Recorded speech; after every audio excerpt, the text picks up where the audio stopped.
আব্বা তোমার যদি বেশি খারাপ থাকে তোমাকে হাসপাতালে নিয়ে যাই।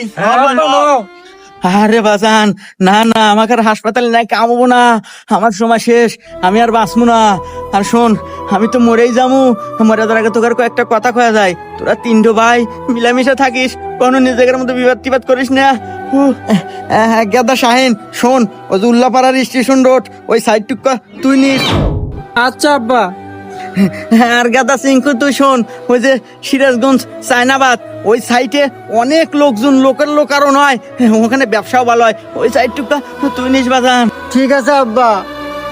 বাজান সোহাগ, তুই তো সবচেয়ে ছোট, ওই যে হাটিকুমরুল একটা নতুন ইন্টারচেঞ্জ হতেছে, অনেক কাস্টমারের খুব চাপ, ওই সাইডটুকু তুই নিস বাজান। ঠিক আছে আব্বা। আরে আব্বা তুমি এনে কোনো টেনশন করো না, তুমি শান্তালে মরো তো। বাহ, কে রে সিংকু, তোর বাপ তো অনেক ভালো মনের মানুষ রে। মরার আগে তিন বেটাক সমান তালের জায়গা তুমি ভাগ